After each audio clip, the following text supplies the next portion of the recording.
এই মহিলার চরিত্র চেক করার জন্য ওনারা বানাচ্ছে। চুপ করেন, আমার ক্যারেক্টার চেক করার জন্য আসছেন?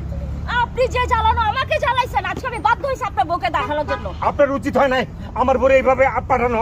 আপনি আমাকে উচিত অনুচিত কথা বলবেন না ভাবি। আপনি না সবসময় বলছেন আপনার স্বামী পীর সাহেব কিছু করে না, আর সারাটা দিন আপনি বলে বেড়ান নামাজ পড়বেন, সংসারে বলে নিজের স্বামী। আরে ভাই ভিডিও করতেছি, তোরা ভিডিও বন্ধ করেন। মানে রোজা রমজানের মাস। এই মেয়ে আপনার এই শুনে আপনার লজ্জা শরম আছে, আপনার লজ্জা শরম আছে। আপনার লজ্জা শরম যদি থাকতো তাহলে আপনি এত সুন্দর স্ত্রী রাখে এখানে এসে পরকীয়া করতেন অন্য নারীর সাথে। মেয়ে আচ্ছা শুনে বলেন না, শুরু করেন আপনি মাস্টার। আচ্ছা শুনেন, আপনি যা করার মামুনি আপনি বাসায় যে বিচার করেন, এইখানে এই রাস্তার মধ্যে রমজান মাসে তোমাদের শুরু করো, অল্প একটু নেবো। বলো তোমার আচ্ছা বললেন না, ওনাদের মতন মানুষদের কারণে আমাদের পুরুষ জাতির মানিজ্যত নষ্ট হয়।